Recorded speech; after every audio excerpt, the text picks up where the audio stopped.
the network for the AV industry. What are you listening to? This is AV.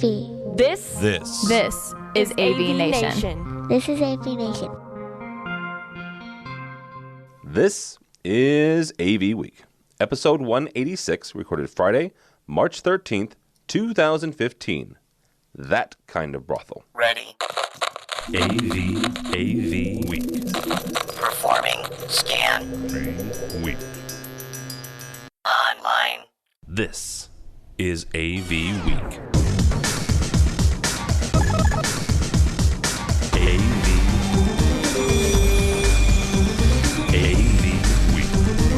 This is AV, your weekly wrap-up of audiovisual news and information. My name is Tim Albright. I'm your host. Good afternoon. If you are looking at or watching this live, with us this week is Dan Fulmer. How are you, sir? Good to go. Good. Great to be here. Good to go. Also with us is Mr. Paul Zealy. How are you? I'm good. How are you? Good. Last time we saw each other was actually 4 weeks ago. In Amsterdam. In Amsterdam. So... Yeah, I did not expect to see you in that kind of brothel.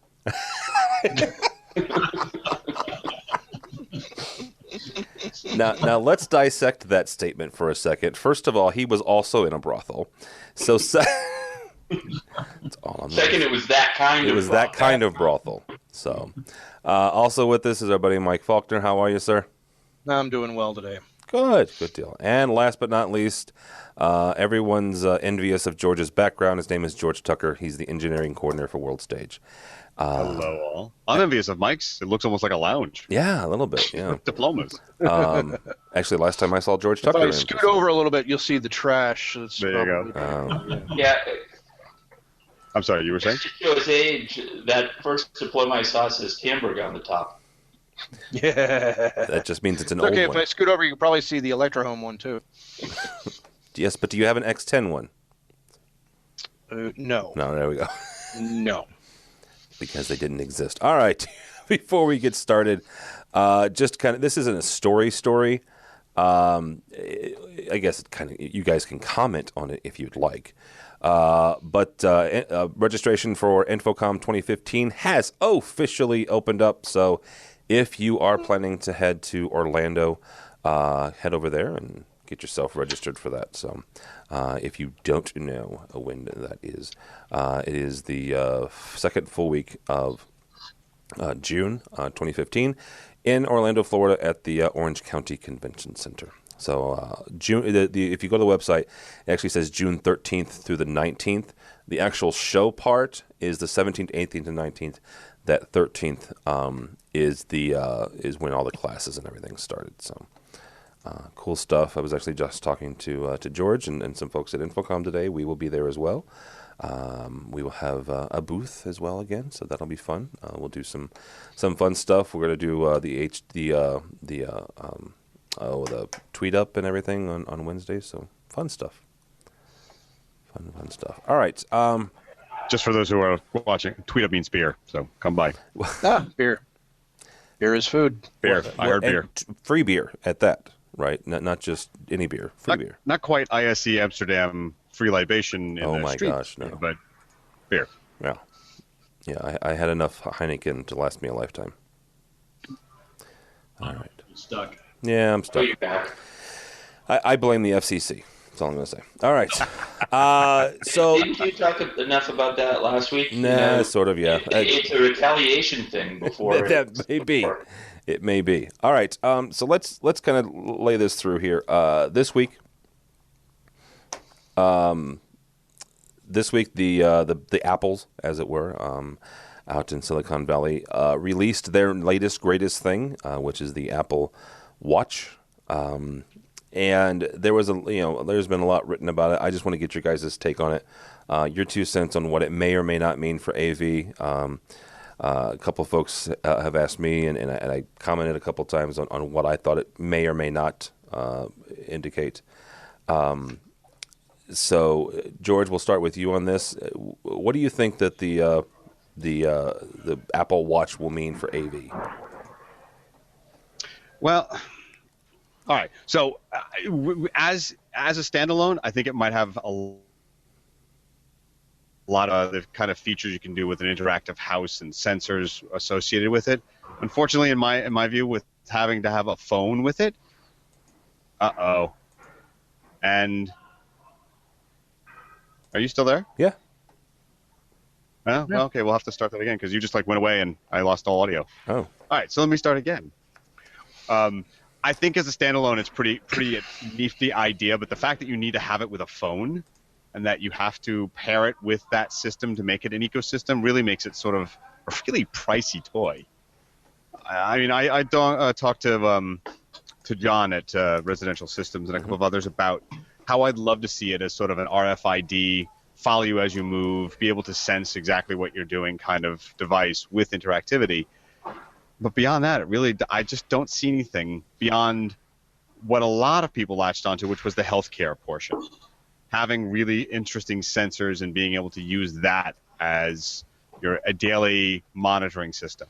And that's a whole other ecosystem into itself, but I don't know. I'm not thrilled by it. I was more happy with the MacBook. Really? See, that the MacBook is the one that scares me, and we are actually talking about that a little bit off the air about the whole one connector and everything. So, Mr. Zealy, from your standpoint, what do you think either the like George said, the MacBook or the Apple Watch means for us? There might be some interesting things within the home areas. I really don't see it being a huge impact within professional AV. From a control standpoint, my biggest problem will be that I will now have somebody demanding that the image from their Apple Watch be put on the screen when they walk into a room, and I'll have to figure that out now that I have a way to get an iPad up. But I don't know. It's a toy. My biggest indication is that if I run into somebody who's wearing one, I know I don't have to talk to them. Oh, jeez. No, it's the $10,000 one. You don't have to talk to them. Yeah. No, I have to talk to the people who are wearing the gold Rolex. Yeah. They have money and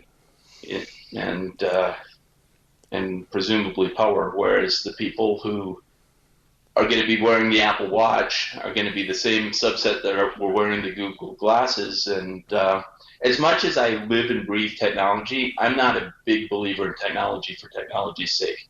I am a form follows function and use case kind of guy. So carry another piece of technology. All right, Mr. Fulmer, from your standpoint, where does this leave us in the world of AV? Is this next step of wearables, and presumably most people will think, or at least the Apple fanboys will be this is the coolest form of wearables.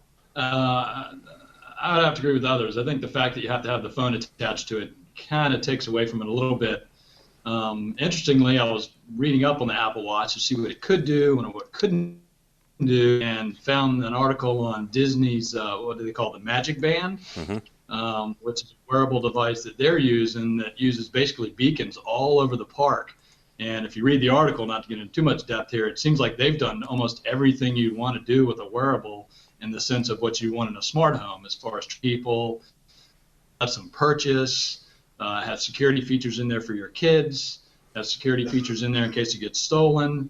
Of course, the big thing at Disney is you can walk something that they want, walk out, and bing, you just get charged for it. But so that probably works nice for them. But I think truly that really shows the Apple, iWatch is kind of short on a few of those things. I did see, like Alarm.com has an app built in for that.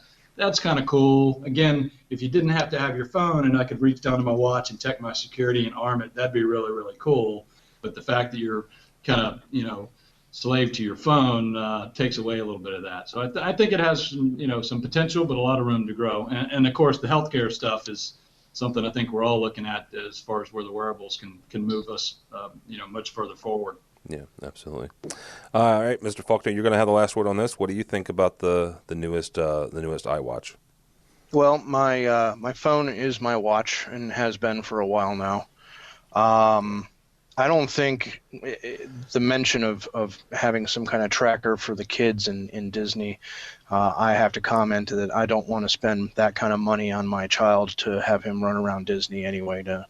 I'm not a big fan of the, like you guys said, an accessory for your accessory. It doesn't seem like it's really going to take off that much. For the wearables, for the healthcare, I do have my Fitbit. It tracks my steps and makes me very self-conscious, and that's about it. So you're saying that this would just make you even more self-conscious, maybe? You could, yeah. All right. Let's talk a little bit about one of our guests' mother companies. That would be Harman, and it'd be Mr. Zeeley's employer, AMX by Harman. This comes to us from the eetimes.com. Harman is talking about the connected car is altering infotainment. And if you're not familiar with what the term infotainment is, basically it is your all of the stuff that your passengers, and I want to say that very clearly, your passengers can do to pass the time as they are in the car. Please do not install a DVD player that you as the driver can watch. That's all I'm going to say about that. Just not very safe. Want to make sure that everybody stays in safe and as you're driving around the road. But according to the article, so you're saying that the heads-up display stuff is not for watching my DVDs on my car window? No, it's not. Especially the DVDs that you watch. George watches Mad Max. I watch the DVDs of the guys that are in front of me. So is that right? There you go. That's perfectly acceptable. Yeah, that's perfectly acceptable. And now that your car's connected, you can listen to them too. Yeah. Jeez, you know what, guys? Oh, all right, Paul. First of all, you've got a lot of stuff going on in today's automobiles, right? And we can talk about the infrastructure and the cabling because there's a number of different companies that are doing things. AVB is doing some stuff, HDMI, and is doing some other things. Interesting things going on with weight. I've learned more about car weight in the last year because of the research I've done into AVB than I ever really honestly wanted to know. But here's the thing. When it comes to whether it's Harman or whoever else is chugging down this road of bringing more and more things into our vehicles, first of all, is this a good thing? And secondly, where do you think that we're going to go from here? Once again, as the resident Luddite, a guy who still drives a car with a factory cassette deck, there's good and bad. There's a lot of informational. I've got GPS now that tells me when there's a traffic jam up ahead. Sometimes it tells me there was a traffic jam up ahead 15 minutes ago and reroutes me anyway. But that kind of communication is nice. The real part of this, I think, that they're going for is to figure out how to get the communications into the car. The big pay for the automaker is going to be the self-drivable car, which is going to have to rely on a lot of sensors and communications. So they're going to have to be able to understand how to move data around and monitoring. Think of the idea of having your car system come in and GM or Audi or whoever is watching it and sends you an email that says this has been done or these engine things. A check engine light comes on and being able to hit a button and talk to somebody and they say, oh, don't worry about that, or I'm looking at the code, your gas cap is loose, or your engine is about to melt, you should really pull over. Yeah. So a lot of that type of stuff is very compelling to me.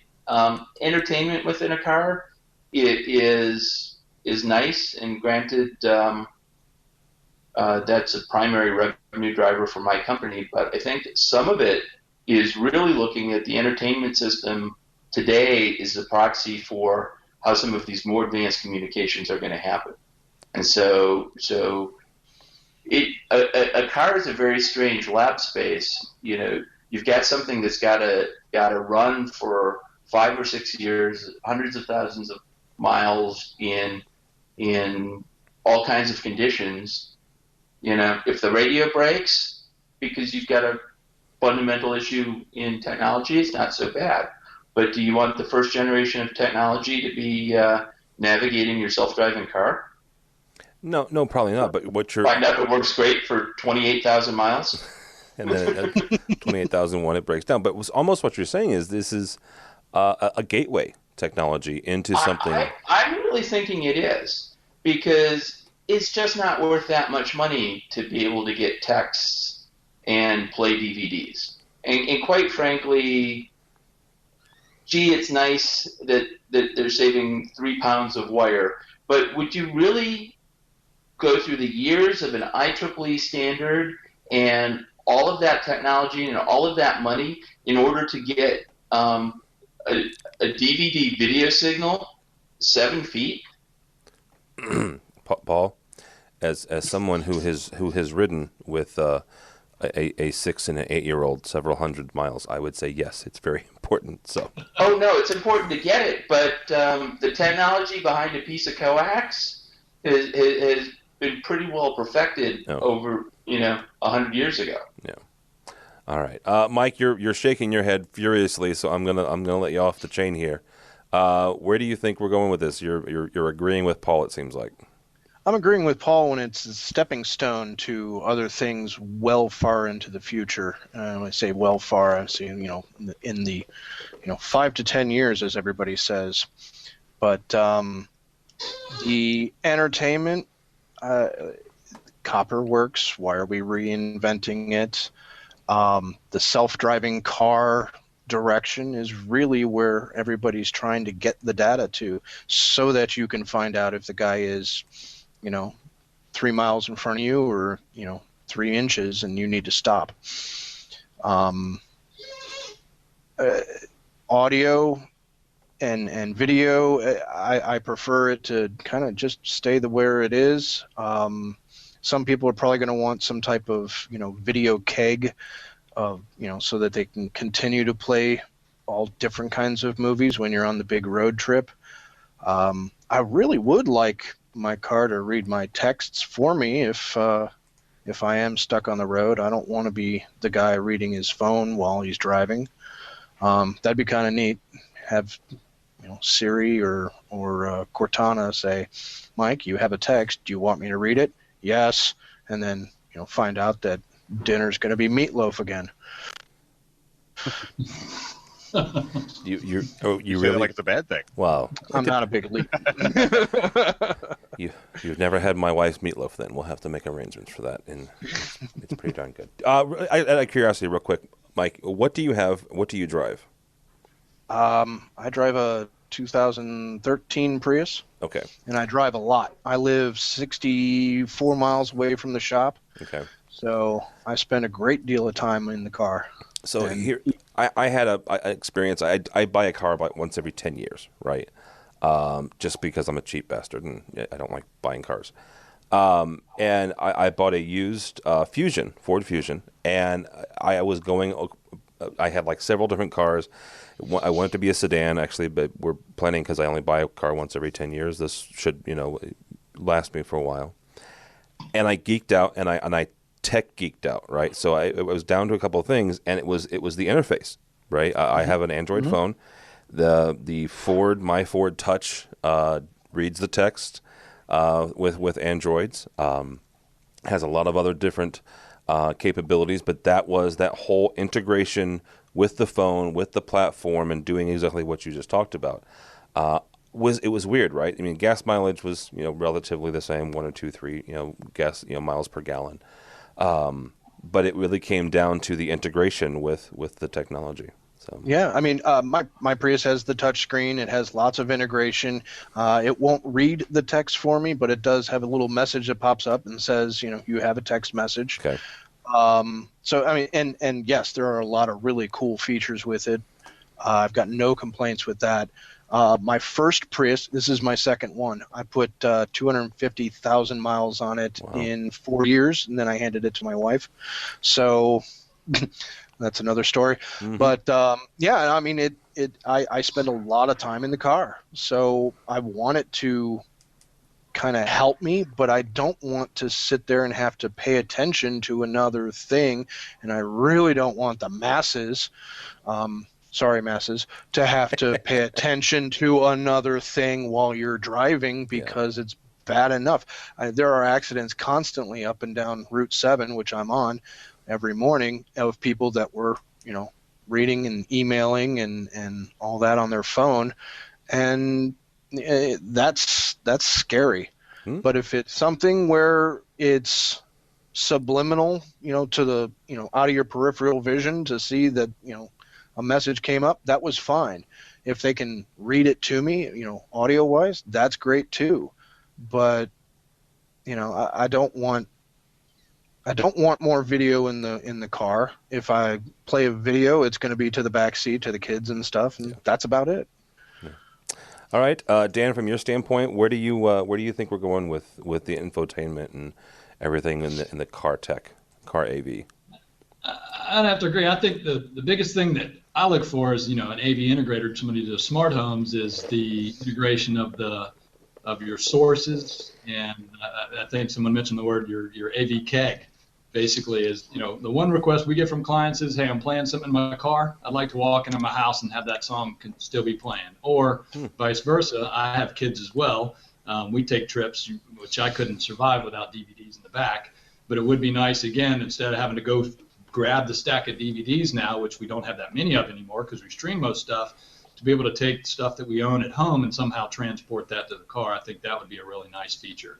Otherwise, I think this is one of the scariest things I see on the road all the time. And I worry about our maturity and our capacity to be able to deal with these extra technologies in the car, because you're not supposed to text and drive, but people do it all the time. And the more video stuff we get in the cars, the more concerned I am that people are just going to ignore rules and do stupid stuff and pay attention to these things. And, 100 feet or 200 feet in a second goes by really quick. Yep. So I think that's the one thing we're still not caught up with here is our maturity level and capacity to deal with these technologies in the vehicle.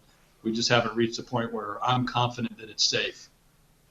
Yeah, absolutely. There was a story this week, I want to say it was in CNET, of a self-driving Mercedes going around San Francisco. So now I can't afford that, but hey, who knows? All right, Mr. Or maybe the new iCar when it comes out. That was another story that came out this week that Apple's doing electric cars. Mr. Tucker, where do you think we're going with all this AV car tech into self-driving cars? Well, I think Paul hit the nail on the head. This is an encapsulated microcosm for experimentation. Why do they have infotainment systems in cars? You have to differentiate your vehicles somehow. There's very little that differentiates most midstream cars. They're either electric or hybrid, or they have a little bit more horsepower, but pretty much they're the same. A Corolla and an Accord are not that different. The car guys will yell at me, but please. So you have to have something that says, we have this, we have that, you can do this. I can see it being really useful for navigation and for long trips. I also travel about an hour 15 minutes each way to work all the time, so not quite the extended mileage you do, sir, but man, oh man, when I only have a radio or my podcasts, and just like them, I want my there's nothing AVNation wrong podcast. with that. No, I have my AVNation podcast. As soon as I get out of the car, I want it to continue when I get into the house. Of course I do. So again, I think it really is. There's a lot going on here about a mobile device, a X-ton mobile device able to stream and update and maintain content from various sources is a real big experiment that will translate into at least home automation, if not corporate home automation. Identifying the driver, identifying the participants, putting on what people want when they sit down in the seat that they're sitting in. All of this is in there that really will translate, and you can do it in this sort of encapsulated universe that while it's moving X miles, 200 feet per second, as was said earlier, it is still not an entire house, but the infrastructure is set, and you can really determine what it does. Yeah, and it becomes really important to get that data to a car.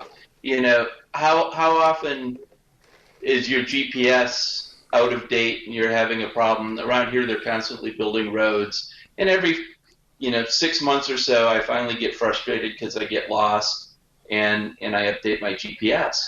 That's not going to be acceptable in a self-driving car. That GPS has to be updating practically continually. Yeah. Well, and some of the issues with that is getting the information from the government, honestly. I mean, they've got to release some of that information a little bit faster because... Well, you've hit on my other point. It's really the government is pushing this so they know where you're going. Oh. You notice the theme here. Everything you picked has a Big Brother can watch you subtext to it. Well, the next story doesn't, so it'll make you feel a little better. Well, I don't know. I know you, Paul. You could turn this into a Big Brother story too. So, from CE Pro and our good friend Julie Jacobson, Nest Audio is coming soon. Well, she said it in a question. I'm making a statement out of it. They have Nest has a job posting, and don't all of you jump up at once. But this is what it says. It says you would be leading the Nest Audio team, including acoustics, audio electronics, audio software, audio test, and validation for all Nest products. Build a world-class audio team through hiring and mentoring, and develop an audio roadmap for Nest products, including hardware, software that can support delightful users, interface experiences, and innovative features. Easy for me to say. Now, Mr. Tucker, let's put on our innovative hats and our crystal balls here. And where are they going with this? Where are they going with this job posting? Well, my first statement was, of course they are.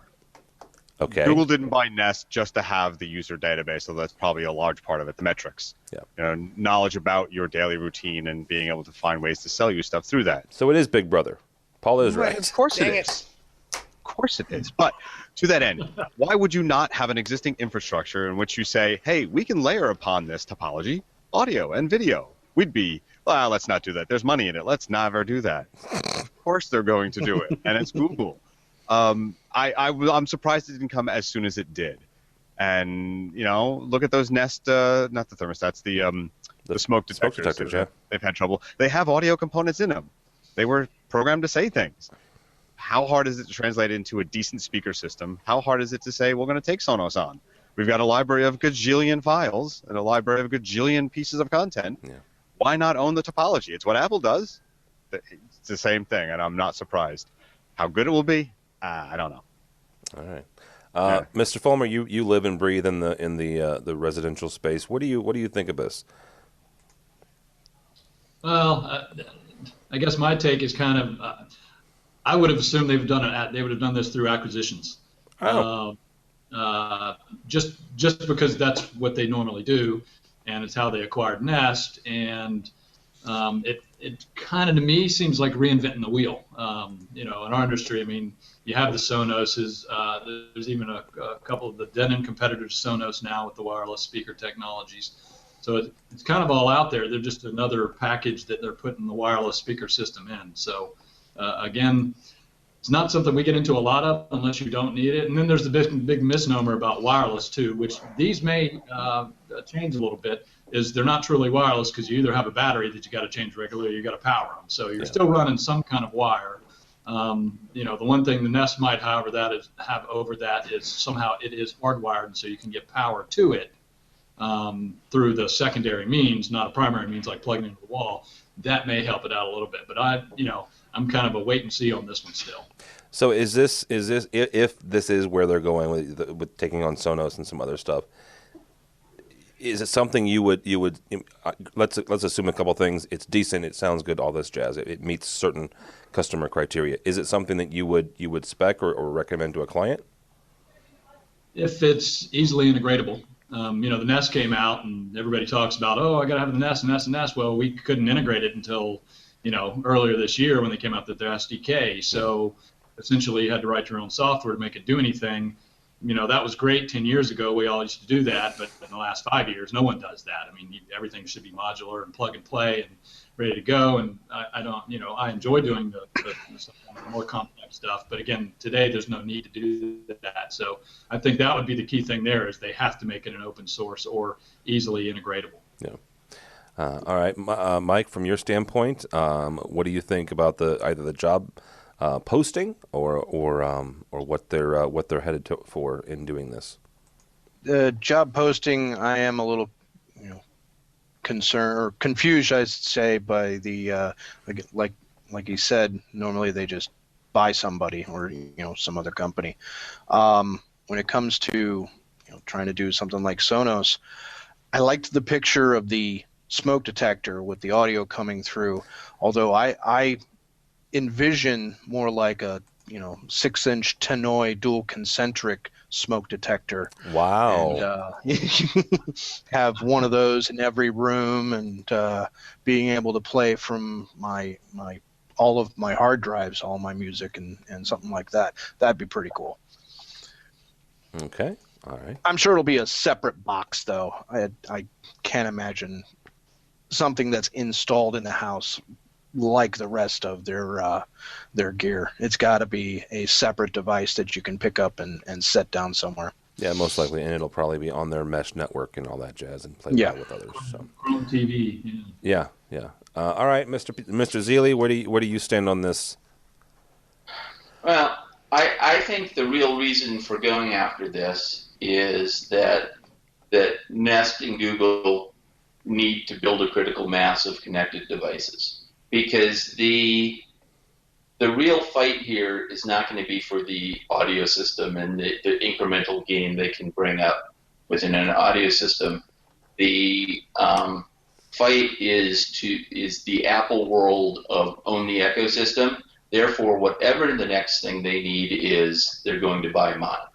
So as you bring things in and you have a set of smoke detectors and a wireless audio, at some point there will be the Nest home controller, which will be a security device that registers it, allows you to get to the internet through a gateway, locks everything down, all of those pieces, and you don't start with the home controller. You start with 2 or 3 things, and okay, we've got an infrastructure, we go home controller. At that point, you're brand locked to their ecosystem for whatever comes out. So whatever, next you'll be buying the Nest refrigerator so that it'll order your milk for you or whatever else, or you'll have the Nest inside or whatever goes. So this is really an ecosystem fight. I think it's a little strange that a company that is this prominent is posting a job for an audio team lead. That's the sort of thing that anybody in this industry, that seems to me like an inside job. That somebody, you recruit somebody, you hire somebody, you get a headhunter. That you don't post a job opening on Monster for that type of position. And I don't know where it actually came from. I mean, It could have been a job posting with a headhunter. But that seems a little weird.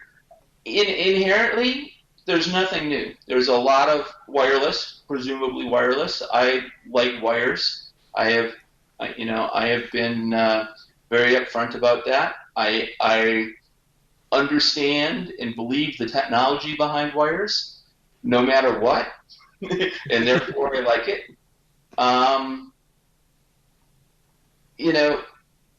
To be a skyhook and be wireless, once again, within an audio system, it can be a variety of things. Your speakers in your living room and your various rooms don't move very much. They can potentially be in, and you also have an ecosystem. I know you guys don't work for companies where you get this, but I get a phenomenal amount of wireless audio devices as part of what I do for a living. And I literally have, plug the JPL Charge, which has 8 hours worth of batteries, is Bluetooth. And on Saturday when I'm, doing stuff in the garage, in the yard, I just keep my phone in my pocket and bring that speaker to the next spot. Whereas in a whole house system, it could be playing off from my central and going to that, and you set up your zones, you're playing what you need to do, and you also have your portable. So once again, it ties into an ecosystem where now I don't, I've got a Harman stereo system in my living room, of course, but I also have a 1970s Pioneer stereo system in my office, and if that ecosystem existed, the next one, would match as it goes through. I've even done that just because I'm lazy and don't like programming remote controls. As I've been replacing TVs, I've been buying LGs just because I've already got the control codes programmed into everything. There's nothing wrong with that. I actually have. I agree with you on that. So I hope you're wrong about the whole ecosystem thing. Especially the no, that's the big prize. But here's the thing. No, hang on. Because of the thing you said of home automation from Nest, that would make me nervous. Whether it's automation, what it is ecosystem. All right. Everything's going to be connected. Whether it's Apple or Google or TIO. Whether it's Apple or Google or whoever else. This is Google's play to go after that Apple ecosystem that is very well entrenched. I'm surprised that Apple is so far behind on this. This is a chance for Google, and you tie it in with Android, you tie it in with cloud services, you tie it in, so they got Nest Audio. My prediction next would be Nest Security, and so start with some cameras. None of this stuff that Nest is doing is technologically innovative. I mean, they're not inventing anything. No. They're engineering it, and they're creating a cool, premium user experience that lends itself to building an ecosystem kingdom. All right. Paul. Players have been for the last 10, 20, or even 30 years, and we're talking about Apple and Google. Yeah. It's just kind of funny that the Nest was kind of a one-off product that everybody kind of found exciting, but to me, it still hasn't taken off in the smart home market. So, but the smart home market hasn't taken off. What's the penetration of smart homes in the United States? Well, and first of all, before you answer that, define a smart home. Right, before you can even answer what the even if you went to automated AV, and granted, I work for a company that the stuff is very expensive. When we look at the numbers to automate with AMX, to really do it, consider the percentage spent in technology in a new build. We're looking at probably a house in the $1.2 to $1.8 million range as the starting point for doing an AMX automation. It's considerably lower for Control 4. It's a little lower for Crestron because they reach further down market than we do. But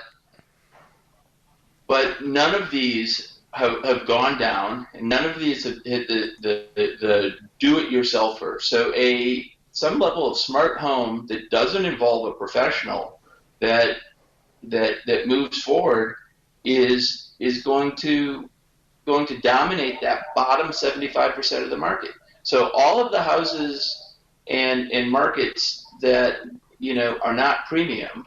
So for a smart home, you've either got a geek who wants a smart home and might be doing it yourself, or you've got a really rich guy who wants a smart home because it's too much work to walk over and do it.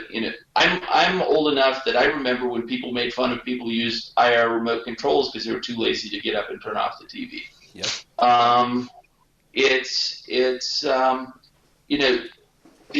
The untapped size of that market and the players that have been in for 20 or 30 years haven't even started to scratch the surface of the size of the potential market. Yeah, Paul, you made me think of something when you said. First of all, I think this is a soft shot across the bow because the job offering is on the Nest website under careers. So it's not hidden, it's not going after. So even more so, this may not be so much an attempt as to find someone through it as to go, we're here. So, and to that end, you said something that struck, that I've been thinking of, it was in my head, and you said security. Who's been losing a lot to every other automation company? Security companies. They don't sell keypads anymore, really. They don't sell it except for the sensors and the connection. If you have something you can sell through a security company that starts with security being thermostat and fire and audio now and security, there's a natural there right there. Even if you do it through a dealership, it might be through that channel. as well as Home Depot and Best Buy and all that other nonsense. But I could see someone jumping on that and saying, so that you want part of this. Well, Nest, if you haven't thought of that and you're monitoring Tim for ideas, you can get a hold of me at AMX and send my royalty check there. Well, and George brings up a good point. I get 25% then. Yeah, right? you guys I can articulate it. Work that out. If I get a check from Nest, you can have 25% for it. Here's the thing, though, George, and you brought up a good point. If they start selling this, or it's Nest, right? This is not. This is Nest, right? We're not talking about Crestron or AMX or folks that have established dealerships. I can go down to Lowe's. That's where I got my Nest. I went down to Lowe's and picked it up. So, how are they going to bridge this gap where you've got the security piece now? And I'm not talking about folks like you and Dan and Paul to put these in, but let's talk about our parents, or the generation after us who have no interest in doing their own technology. Did we not do an article a couple of months ago about Home Depot hiring a automation evangelist? Mm-hmm. Yeah. Serious hardcore. I forget who it was, but somebody who is well steeped in the industry. But it was Home Depot though, yeah. Yeah. And this may be the opening for Home Depot's version of Geek Squad. Yeah. Yeah. That would be interesting, wouldn't it? Instead of black and white ties, it would be a big orange tie. So, all right. Sorry, that was a bad joke. Let's move on to a couple Infocom stories. First of all, they're starting something. Actually, about a week ago or so, our buddy Josh Schrago was at the Infocom Connections, which was their first regional show in San Jose. They have a couple more coming up. One, they're partnering up with Simco. Simco, Infocom, SCN, and IMCCA. There are two events. One's in D.C., one's in Philadelphia. Crestron, good Lord. Infocom is also doing something in New York in a couple of months. Mike, from your standpoint, what is the value of all of these regional shows that Infocom is getting themselves involved in and kind of bringing the Infocom experience to their different regions? Well, I know this region with all of the government and military and all of their subcontractors, it's a great way for them to see the latest and greatest toys and meet and greet all the manufacturers and kind of get to know.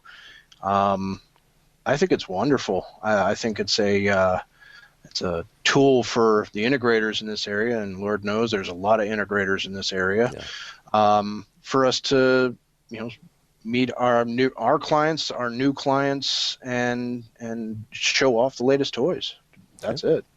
All right, Paul, from a manufacturer standpoint, and a trainer, you're a fabulous Infocom trainer. What does this mean, doing the whole regional thing? Paul's muted. Sorry, I was muted? Yes. I was at Infocom Connections, and it was pretty good for a first show. There was a very different crowd than we would typically see at Infocom, which tends to be more people who have AV as their primary job functions. There were a lot of what I would call secondary job function AV people there. There were more CIOs, tech managers, people who AV falls under their general purview because GovCom didn't make it when they tried to do a government show. At the time, I was in the DC area, and I really liked the idea, but DC has never been a very good place for that kind of show because the exhibitors don't like it. DC has what we call a trick-or-treater crowd, and especially when it was tied with government video, where they'll empty out offices with people who are running from booth to booth to see what you're giving away. So it's very hard to qualify a sale sometimes, or people. So GovCom and government video were never particularly my favorite shows. I think this one with Simco is primarily a rep show where as I look through the manufacturers, they're all brands that are on Simco's line card, and they're doing some level of co-promotion with Infocom and Systems Contractor News.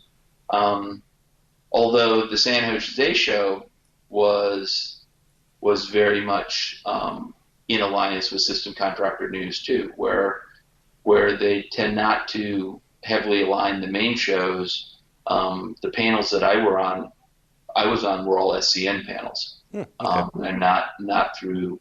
So SCN invited me, not Infocom. Be that as it may, they tend not to have the heavy-duty level of education. Things are really geared much more towards end users rather than professionals.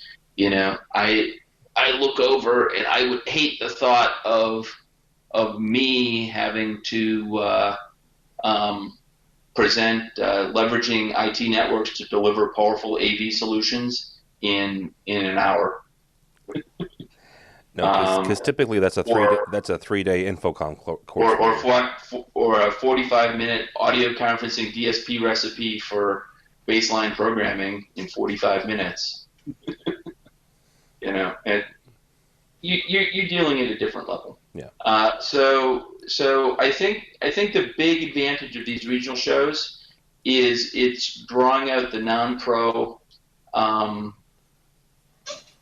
end user crowd, which is really what a lot of organizations want to get to, both manufacturer and everybody wants to get to an actual customer, and with the exception of the really big important customers, they're not necessarily going to Infocom. They're not going to travel across the country, but they will travel a half an hour into City Center, get a free lunch, and walk around and get some ideas and get exposure. Yeah, absolutely. Mr. Dan, from your standpoint, I know I know it's Infocom and that's more commercial, but let's if CDO would do some regional shows or what have you, what are some of the advantages of doing regionals? Well, I love shows, and I obviously like shows that are local to where I am. Oh yeah. EHX was, I think, our last big industry show that shut down, that everyone used to travel to. I'd say the good thing about those shows, the old shows where everyone had to travel to them, was one, it got, I think someone mentioned earlier, it got the people who were really invested. They're the ones that are going to go to those shows that are non-regional and you have to travel and et cetera, et cetera. I made a lot of the relationships I have in the industry with a lot of you guys and other people from the industry at these, non-local shows over the years, because you'd see pretty much everyone there. The flip side is, with the economy 2008, 2009, I think that's when a lot of these shows wrapped, and kind of now the trend is starting to go towards more of the local shows, which can be good and bad. The good is, I think, that you can get, you're going to get a broader audience. I think someone else mentioned earlier. Not just that, you're not getting the total pros and you're getting some tire kickers, but I think you're getting some people that wouldn't have had the resources to travel before to come to a local show. So you're going to get a broader audience there. I think that's good.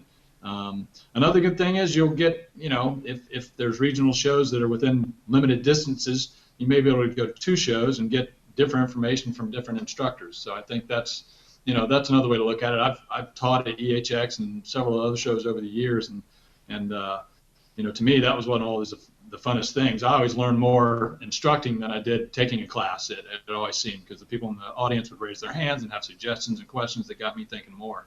So I just thought that was something that was great.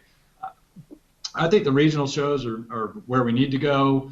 The rep thing's cool, the internet's cool, and everybody's like, oh, I can go find everything online and all that, but still I like to develop those relationships, know who my manufacturers are, know a little bit more about my products, and when I have a question or an issue or a problem, I can call them and get some answers. So I think that's a critical component here that's been missing the last few years, because we don't have some of these local shows.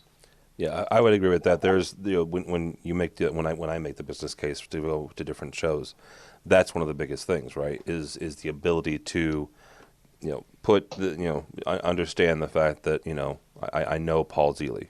I've shaken hands with Paul Zealy, hung out with Paul Zealy, and if I have a problem, I can call Paul Zealy, down in Dallas and what have you. So, Mr. Tucker, you'll have the last word on this. Where do you stand on these regional shows? I was doubtful about them at first, I have to say. And having not attended one as of yet, I could see some big benefit to it. But in truth, I haven't had the opportunity yet. So for networking, it was great. It's great. And I've done, I guess it's akin to going to an integrator who has a mini show. And that always seems to really full connections and really long-term relationships in the business. So I can see them being absolutely beneficial. Yeah, actually, speaking of that, Paul and I will be speaking at the AVI Systems local show in Dallas next week. So, see, I give you segues. See? You do. It's very nice. So if you're in Dallas, come and see Paul, and you can come make fun of me if you want. So, all right, guys, and as we kind of wrap this up, don't forget the fact that Infocom, the Infocom national show, I guess, or the international show, the big show. Is the registration for that is open, so you can check that out at infocomshow.org. We'll be there. Paul will be there. All of us will be there, and we'll have a grand old time. So, all right, that's going to wrap us up for this week. Dan, thank you so much, sir. Appreciate being here as usual. Thank you again. Where can people find you? FullTechSolutions.com with one L. FULTECH solutions.com, and happy to answer any questions or help you with any tech. I appreciate it. Mr. Mike Faulkner, thank you, sir. Oh, thank you. It's been a pleasure. And where can people find you? As always, at avitexture.com. Okay. And, yeah. Avitexture, very good. Paul Zealy, thank you, sir. You're welcome. And where can people find you if you're not wearing your Apple Watch or driving your government issue? Or Google Glasses. Yeah.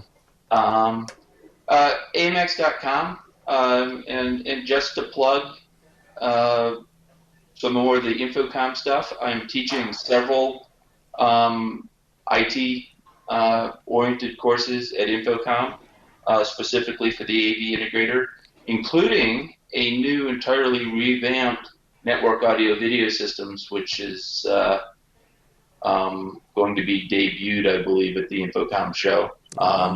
It's been 4 years. It's, Infocom was a little upset that I felt that at the 4-year mark we had to completely revamp it because apparently some of those audio classes have had the same content since the 70s. But I patiently explained to them that things that were important 4 years ago in IT and the way AV works with it are no longer important. So we have to keep the curriculum fresh. So you can look for me, Paul Zealy, or any of the IT. We're really trying to push into some more advanced subjects. So it's not going to be, this is an Ethernet cable.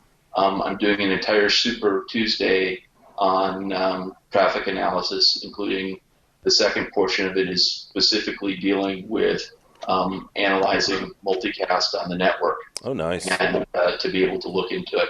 And this is a push specifically by Infocom to try to bring the senior people back into Infocom education. It's a little disappointing to get excited and go to a class and have them go, streaming is nice. You can move video from one room to another. And it's just, 30 years into this, it's a little disappointing. And they're losing some of the higher end, I wouldn't say higher end, some of the more experienced people in their education. So they're pushing this year to try to bring in, more advanced classes and really to emphasize that, this is not for beginners. You're going to be lost if you don't have some chops. So I will not be taking Paul's class, but you might need to. So actually, our buddy Harry Mead took yours last year and ranted and raved about it for a couple of weeks. So you might see Harry again. Mr. George Tucker, thank you, sir. Thank you. Folks can find me at Tucker 2's Commercial Integrator, some other publications, and of course here on AVNation. Yes, all over AVNation. My name is Tim Albright. I'm your host. Don't follow me on Twitter because at this point I've given up on the Bears ever winning a Super Bowl, at least in my lifetime. But go by the website if you would please, avnation.tv. avnation.tv. You will find this program and a host of others. There is a boatload of people who make AVNation happen. I'm just the big ugly mug that's on this show. But our buddy Josh Schrago is heading out to NAB, trying to get an interview with Chairman Wheeler about net neutrality. He's posting his questions for Chairman Wheeler on the website. Mike Brandis from Vadio has the Friday 5, and all sorts of other things. We've got a new City of Control coming out, a new Live Life, a new EdTech coming. I mean, tons and DIY. Tons. A new DIY. Thank you. Pico. Pico, and didn't James Bedell do a new one too? Lighting guy. So yeah, the lighting guy. Yep. All sorts of fun and exciting things, and we've got some stuff cooking. I'll just say that for right now. But between now and InfoComm, come back a couple times and check it out. We've got some stuff cooking. And lastly, but not least, congratulations to the third baby to be born into the AVNation family in the last month. Our good friend High Five Phil Cordell and his lovely bride welcomed their first child as well. So, thanks so much for watching. Thanks so much for listening. This has been AV Week.